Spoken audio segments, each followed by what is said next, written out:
Hey guys, this will be a rather unusual topic, but a very important and fascinating one. What to do about draws in chess? What to do about the fact that so many chess games, especially at the top level, end up being draws? Look at the recent match between Dino Ren and Gukesh D.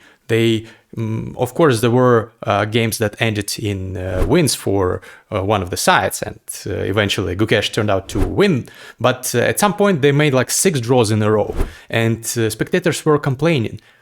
Is there even a way to combat this? There is, actually, in fact, and I've recently played a high-stakes match against a fellow chess content creator, the chess nerd, Zachary saine from Canada. And we've played this match on the basis of a new and I think a very interesting system for scoring draws that deals with this problem, that people make draws.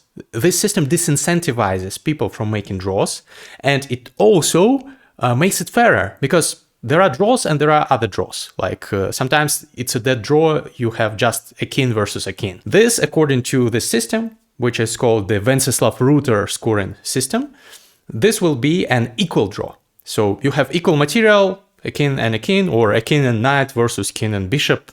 So you each get 2 points. But there are also favored draws when, for example, you have a rook endgame up a pawn, and it's a draw theoretically, but definitely the person who had more material played a little bit better throughout the game. He or she managed to win extra material, and even though it's a theoretical draw, this person's accuracy score is a little bit higher, this person's level of chess is a little bit higher, so it's only fair that this person gets a little bit more points than for an equal draw. So for a favored draw, you get 3 points and your opponent gets just 1. So your opponent has a disfavored draw. And in the event of a win, the person who wins gets 5 points and the person who loses gets 0. This incentivizes winning even more, because if you're playing in a tournament, under the current system, usually 2 draws are the same as 1 win. Under this Venceslav Rutar system, if you get 2 equal draws, you get 2 plus 2, 4 points. Whereas if you get 1 win, it's 5 points. So it's even better than getting 2 equal draws. It's the same as getting 1 equal and 1 favored draw. So this is the maths. Let me show you some of the games from the match versus Chess Nerd. We played for $4,500 US dollars, a big sum. And the winner got 2,500 and the loser got 2,000 US dollars. So we played some rapid games, and I will show you the most interesting games, in my opinion, the most interesting moments. There's been lots of tactics, crazy stuff going on the board. And I will show you how this system has influenced my decision-making in this match and how it made it, in my opinion, more interesting. By the way, Venceslav Rutar is a scientist. He has some patents. He has invented some stuff in some physics, electromagnetic, something very, very, very rocket science for me. So he's an intelligent guy and he loves chess, so he came up with this idea. By the way, several of the top grandmasters of the world have already enjoyed and used the system. I haven't played matches under this system. For example, Grandmaster Sam Shankland, former US champion, played 2 matches against Grandmaster Surya Ganguly from India and against Grandmaster Niels Grandelius from Sweden. And by the way, he's from the Magnus Carlsen team. So they've played a couple of matches and they've enjoyed it. The system made these matches more exciting. So let me show you how this system made my match with Chess Nerd very exciting, and which interesting points during the match we managed to create on the chessboard. So the first game, I'm playing with the white pieces. And I knew that Zach is playing e5 with black, so I decided to play the Ruy Lopez opening against him, which I played it a little bit when I was a kid, but my main opening repertoire included f4 on the second move, the King's Gambit. So I've all my life played this as my main weapon with white. So knight f3, knight c6, bishop b5 is a more sound opening, and for the match, obviously, it's much better. I knew that Zach probably checked my games and prepared for the King's Gambit, so it's not a good opening if your opponent knows what he or she is doing here. So we get the Ruy Lopez. Here I castle, here I drop back, and bishop e7 is one of the moves, a rather common system to play with black. There are many ways to play this. Rook e1, d3, c3, a4, d4, all of those moves can be played. I played d3. Now this is what I prepared for the match, and now a4. Using the fact that this rook on a8 is unprotected, very common theme. So there are multiple ways to respond here. Bishop b7, rook b8, b4 are all playable. My opponent chose bishop b7, and now go bishop d5, bishop g5. And my idea is to trade this bishop for the knight to be able to utilize this d5 square. It's a very subtle idea, but it's common in the rule opus. So I jump in with my knight, and he jumps with his knight. We trade the knights, and I jump into d5. And this square now should belong to me, or I can force him to go c6, and then his light squared bishop is stupid. So he decides to take, which is not the worst decision. c6, I drop back. Now we have opposite colored bishops. But the problem is for him that his bishop is seeing his own pawn, so it's a little bit worse, even though still materially we are equal. And here he makes a mistake. He goes c5. By the way, we played a match at the 10+2 time control, so 10 minutes per game per each player and 2 seconds increment after each move. And he rushed it a little bit throughout this match. Zach played much faster than me. I was too slow, he was too fast sometimes in this game. Definitely he was too fast because bishop d5 now comes and my bishop is a monster. And already the engine says I'm close to winning, even though the material is equal, because my bishop is such a strong piece. It's the so-called wooden shield, as Hikaru likes to say. And his bishop is seeing thin air. So yeah, and his rook is hanging, so the a8 square will belong to me, and then that means that the a file will belong to me. So takes. Now my rook will never be challenged by his rook because of this strong bishop. I go b3, preventing some c4 breaks, just in case. Then I go queen d2, and I know that I can even trade the queens because my pieces are that much better, even though we have opposite colored bishops. Usually when people have opposite colored bishops, they favor the attacking side, and people try to create some attacks, checkmating threats. But here I don't need to do this. I can play positionally.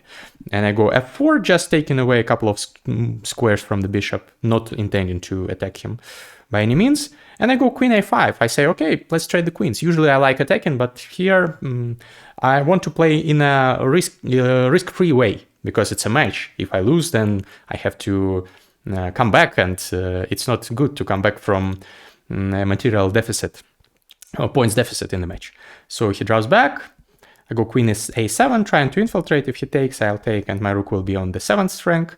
He tries blocking with his bishop, but his bishop is not impressive here. I go f5, not necessarily intending to attack his king, but just taking some space. Maybe I want to go f6, and maybe if he doesn't trade the queens, I can drop back with my queen and create an attack on his king, because opposite colored bishops favor the attacking side, as I already said. He goes g5, I go g4, just taking some more space. Actually, queen a3 would be very nice here.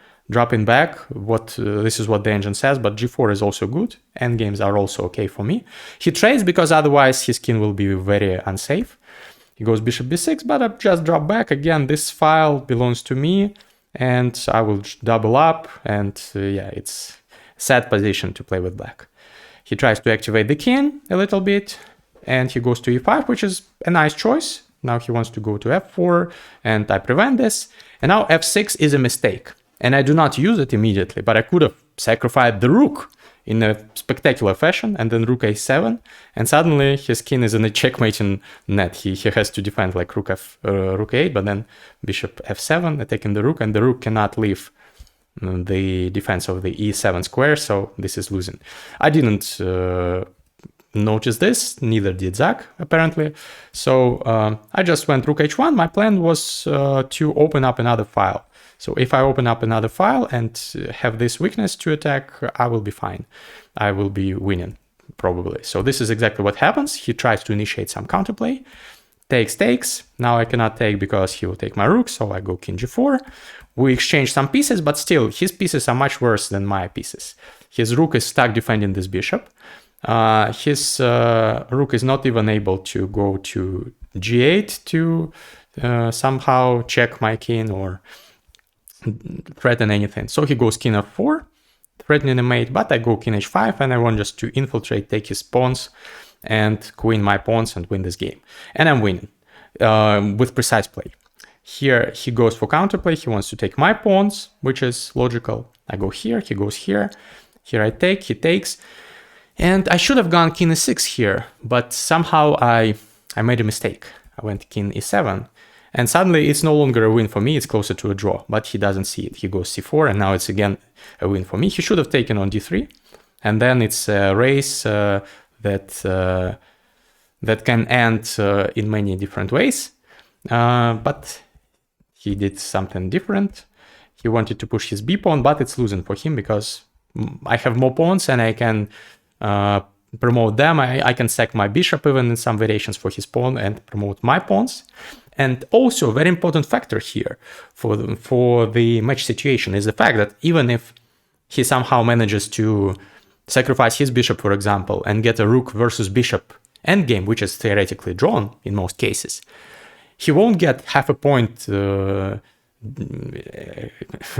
usual half a point he would have gotten in case of a usual system of scoring draws. No, he would get just 1 point versus my 3 points, because I would have a favored draw and he would have a disfavored draw, because rook and bishop are worth more than a rook. Material is counted based on the traditional way of counting piece value as 3 for knight or bishop, 5 for rook, 9 for queen, 1 for pawn. So this is all standard.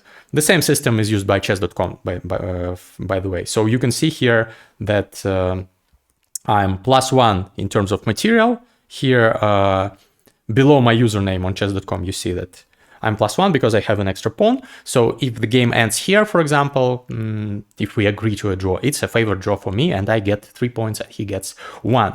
So this makes things spicier a little bit. And you remember this game, Dean Liren versus Gukesh D, where Dean had an extra pawn, but they had opposite colored bishops, and Dean sacrificed 2 pawns to get a fortress, a draw. So he was up 1 pawn and he sacked 2 pawns to get a forced draw down a pawn. Under the Venceslav Rutar system, this wouldn't have happened because that would be just stupid.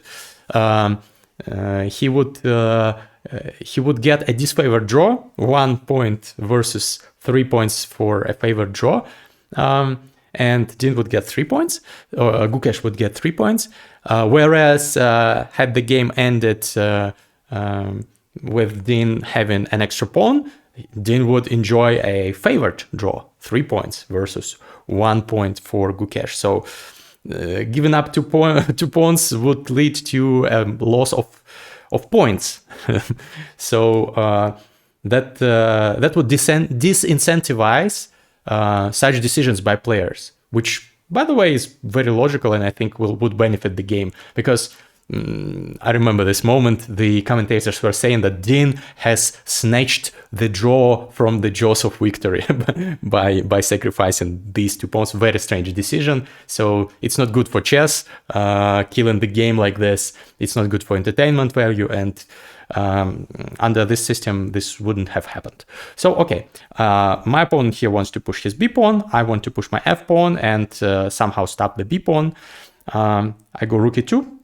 You can excuse my inaccuracies. Of course, I'm not a computer. I don't see the fact that king d6 wins and rook a2 check seems to lead to a draw, because, yeah, I cannot calculate 50 moves in advance, but apparently if he takes here, it's a draw. For example, one variation goes like this: king takes, b3, rook drops back to h2, king c3, c5, b2. Now he wants to queen, to make a queen, so I go bishop a2 defending the square. He goes bishop a5 sidestepping. I go f6. This is what the engines are calculating and saying this is a draw.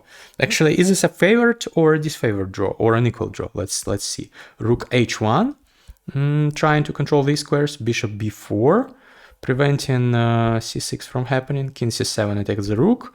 Rook f8 attacks this pawn, but the bishop controls it. So c6, pushing the pawn, king c2. Wow, what a variation. e5, now this pawn is rolling. Queen takes, e6, rook a8, bishop draws back, like this, e7. Now the bishop has to give itself up for the pawn. Now I make a queen, but he makes a queen. Yeah, this should be an equal draw. Fascinating variation, because we will trade, and then this pawn is about to queen, so black will have to give up the rook for a pawn, and that would be 2 versus 2, an equal draw. Interesting. But more often than not, draws are not equal under this system, and they are favored. We will speak about that later, and I will give you an example.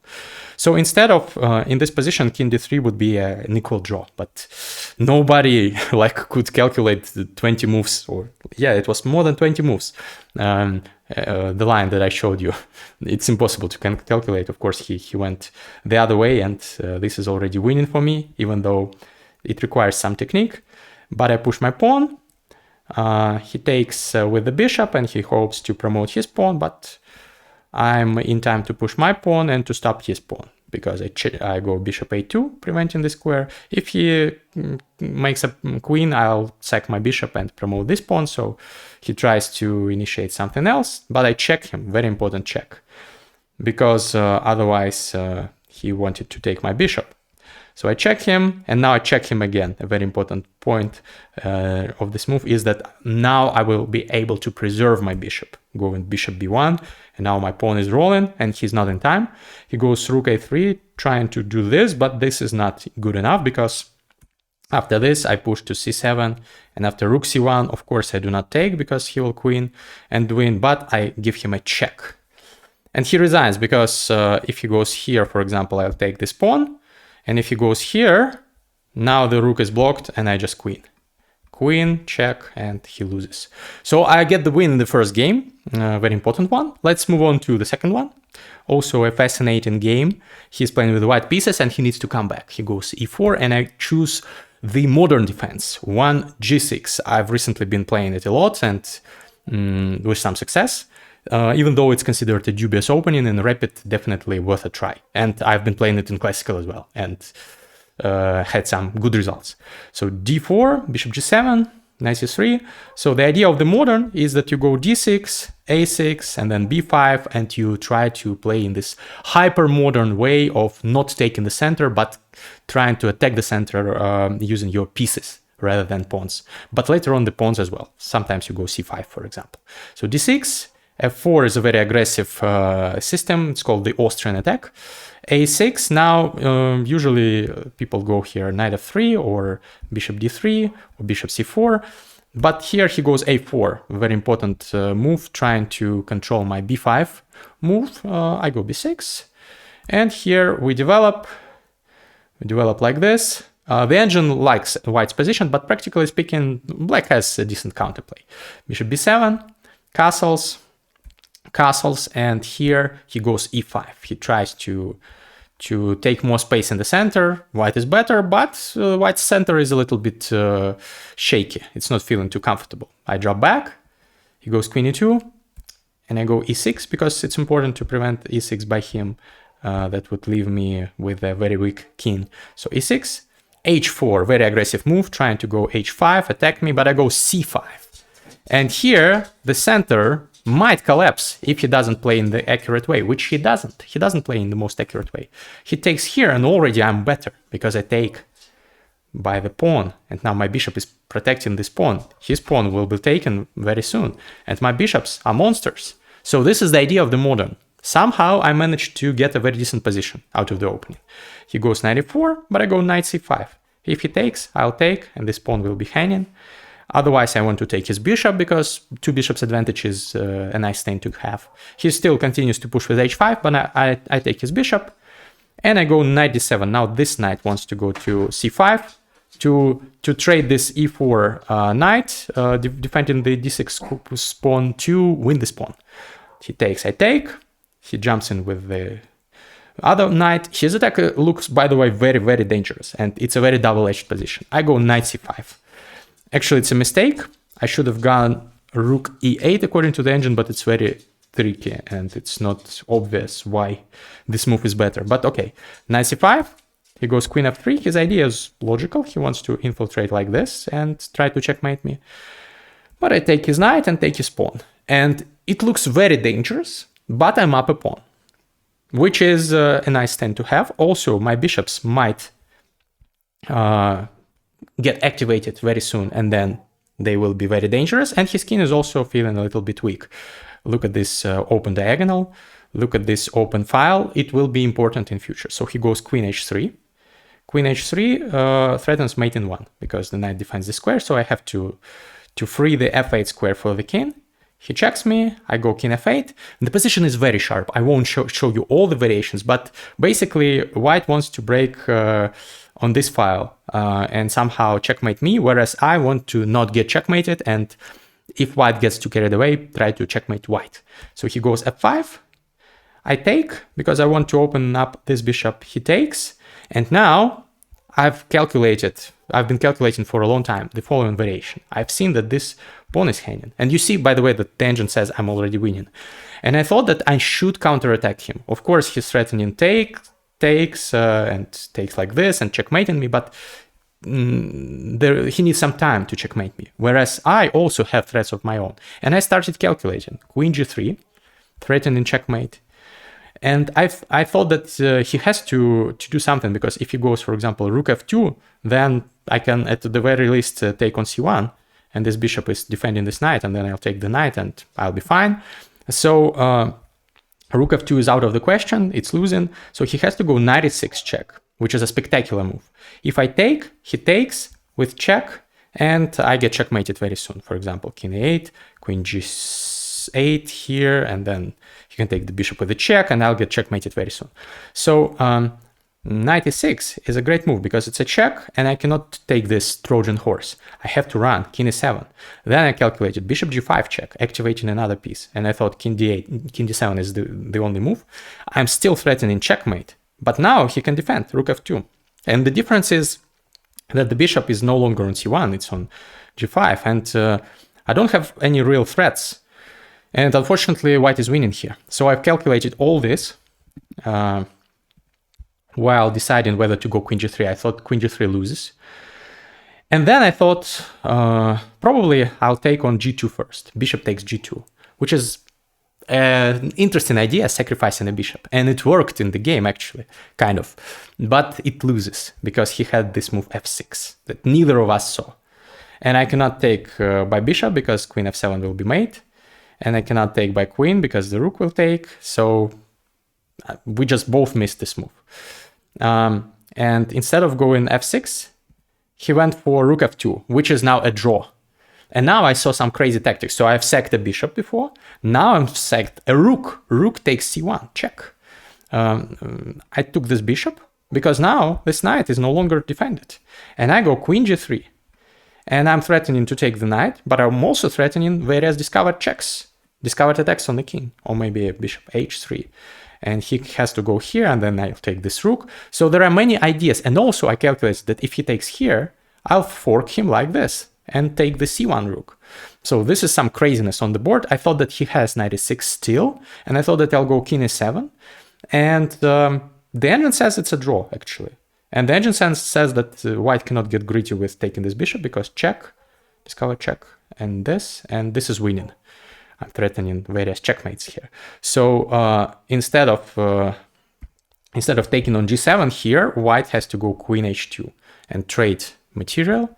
Takes, and this is somehow a draw. Wow, very interesting stuff. Of course, it's very hard to calculate this. Instead of knight e6, my opponent, having thought for some time, went for rook takes g2. He's losing now, but he doesn't know that yet, neither do I. But I know that I have to go queen e3 check to at least take his rook.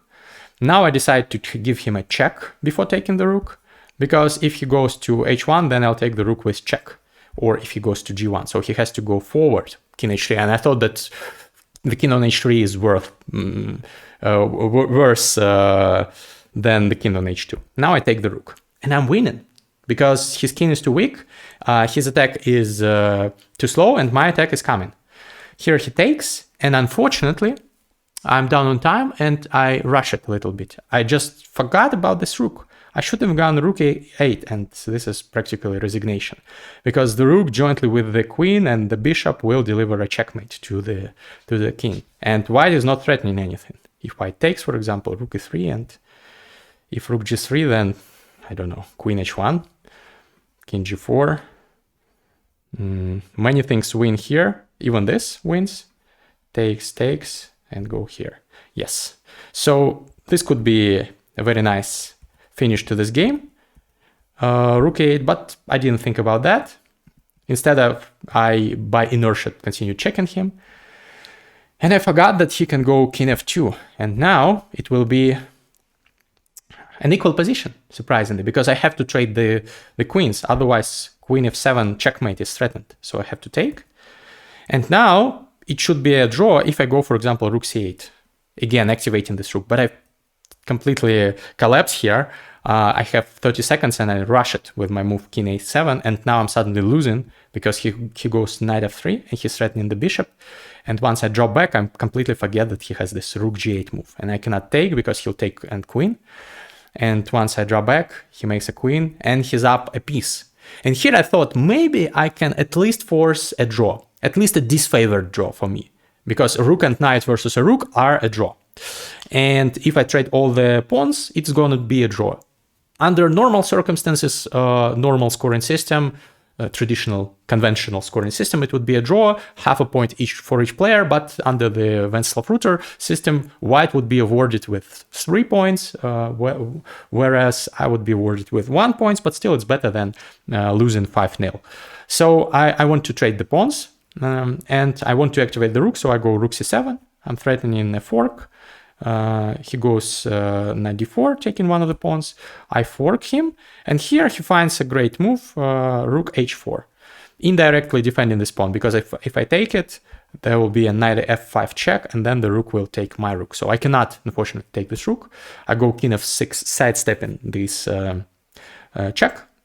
He goes b3. Now the pawns are defended, and also my rook is attacked. I go rook c3. He goes here, I go b5, trying to trade the pawns. If I trade all the pawns again, I get a disfavored draw.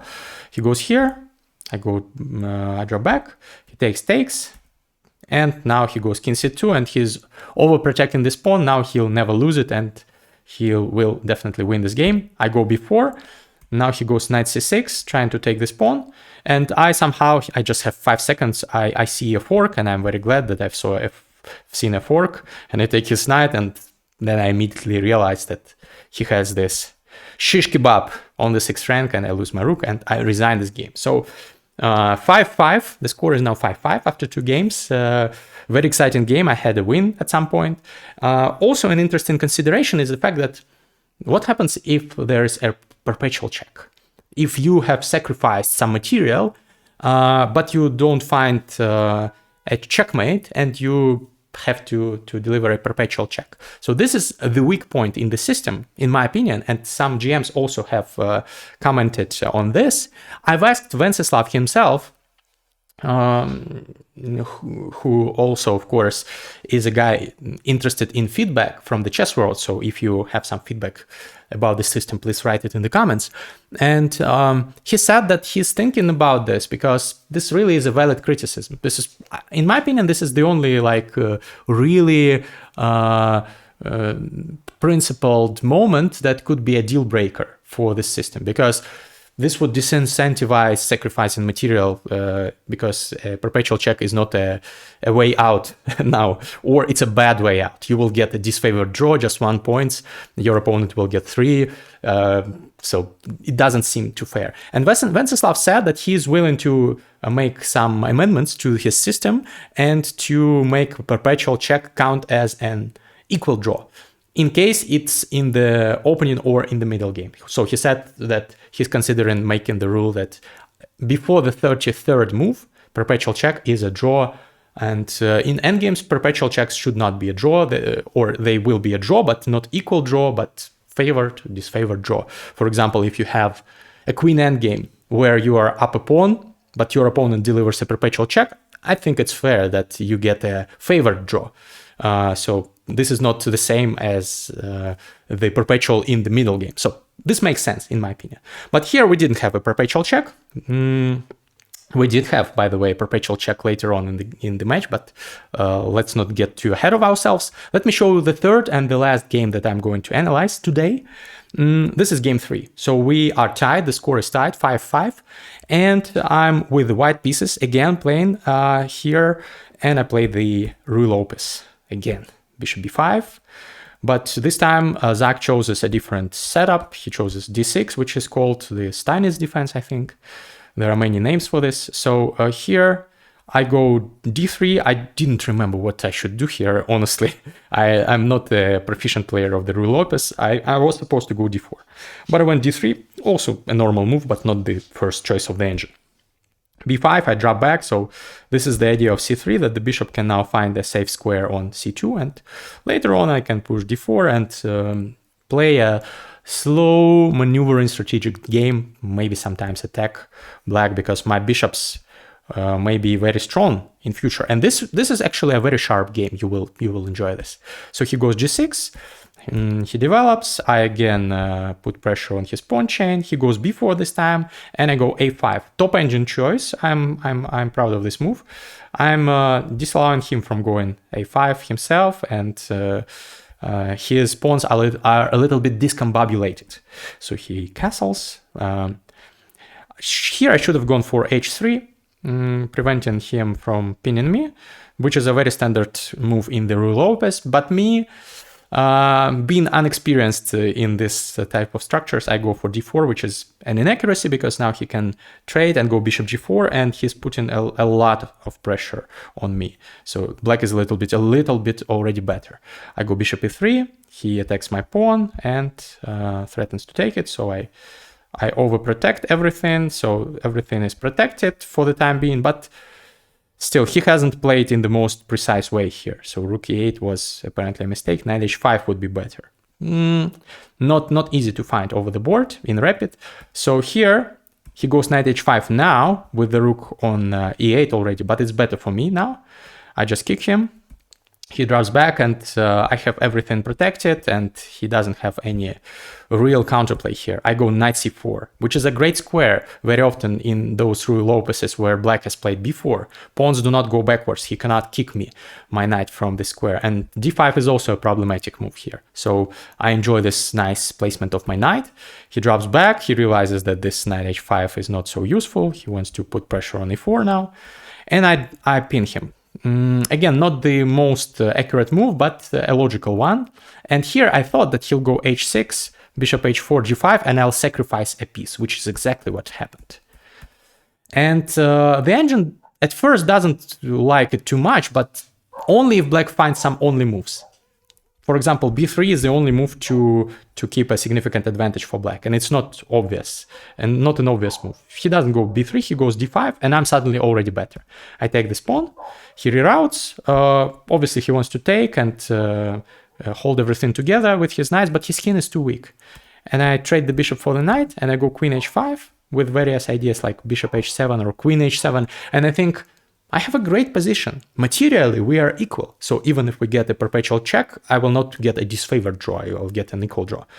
But practically speaking, I thought this is very difficult to defend in rapid with black because the king is so naked. I can always go rook e1, rook e3, rook g3, for example. I can jump in with knight. My bishop is a monster, and his pieces are all on the back foot. So I was optimistic about my position. Bishop b5 already is a mistake. So he had to find knight d5, but he didn't like something about it. Knight d5, wow. Wow, the engine wants to go knight d5. And if I take bishop e6, wow, this is not obvious at all. This is not obvious. So sacrificing a piece back, this is what the engine wants. Wow, I wouldn't have found it, I think. So bishop b5 is logical, pinning me. But now I have this great move, knight e5. I'm putting pressure on f7. And if he takes, I'll take. And I thought that this king is too wide open and will get checkmated, and the engine agrees. So he has to do something like, if he goes knight g6, I can take and win yet another pawn, which is great. So instead he takes by queen, which is the best move, protecting f7. And here I rushed it too much. I should have just played calmly with rook e1, rook e3, rook g3, what I already told you. And if he goes knight g6, trying to give up some material, I have bishop e4. I didn't see this move, and it's just crushing for me. Unfortunately, I didn't see it, and I thought, yes, my rook is hanging, but I want to checkmate him. I want to find some force in line, and I went knight g4, which is a bad move. It's a trap. If he takes here, I'll take here. It will be a check and a fork, and I'll regain the queen with a piece, even though even this is not that obvious. But he's not obliged to, not that obvious in terms of like material. I've equalized, right? But by the way, what will happen? He can go here, and if I take, he can take on f1, and it's a little bit unclear. I have like some material compensation. Actually, no compensation. I have just a bishop and 2 pawns for a rook. A very interesting position. Could have happened, but even this like would be non-obvious to convert for white. And the pitiful moment is the fact that he can just go bishop g7. He's not obliged to take me just yet. Now he wants to take me. Now he's threatening to take. And I check him. And of course, if he takes, my attack is still very strong. And probably I will at least be able to create a perpetual. But unfortunately, he's not obliged to take. He just drops back with the king and everything is defended. And I get a losing position because I've sacked some material. I drop back. He takes my rook. Now I'm down a rook. And the conversion stage is very precise for him. I check him, but I cannot even take on c7 because rook c8 will come. So I go f4, desperately trying to create something over here, but he just develops. Now he attacks my g2 pawn. Now he checks me, and he checks me and forces the trade of the rooks, and I lose this game in several moves. So unfortunately, I lose that one, and later on, my opponent went on to win this match with 21 against 8. He won 4 games in a row. So this was the second one. Then he won 2 more games. They were also exciting, but I don't have time to show you everything. You can check out the whole video of the match on my channel. Check it out. The link will be in the description. And the last game was a draw where my opponent managed to create a perpetual check, even though he was down material.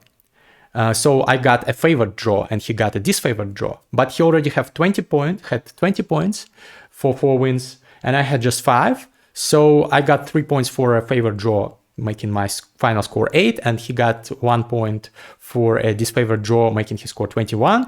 And that secured the match for him because we played 6 games. He already took 21 points. Even if I win the remaining 2 games, the maximum amount of points that I get for winning 2 games is 10. So 8 plus 10 would be 18. So still not enough to catch up with him. So I congratulate Zach. He played amazing chess. I, of course, don't think that it was not deserved for him, his victory. Of course, he deserved it, and I will have a lot to learn from this match. I still think I played some nice moves, but it wasn't enough. I collapsed under time pressure in a couple of games, like the one that I've just shown you, and the next one was similar. So yeah, it happens. I should train more to play under time pressure. But it still was fun to play this. And also I should say thank you to Venceslav Rutar for inventing this system. It's a cool one. I hope it catches on because it will make people more interested in playing for some aggressive attacks, especially if the rule on perpetual checks is amended, as I said. Because if you win, you get 5 points, which is much better than making 2 equal draws and getting 4 points. And also much better than making some disfavored draws. So a disfavored draw is worth just 1 point. So 5 disfavored draws are the same as 1 win. So people will be incentivized to play for win, to play on, to not give pawns to make fortresses like Dean Liren in that game, which is a cool thing, I think, for chess. So write in your comments your opinion on the system and on the match if you watched it. Thank you everyone who supported me, and see you in the next one. Bye bye.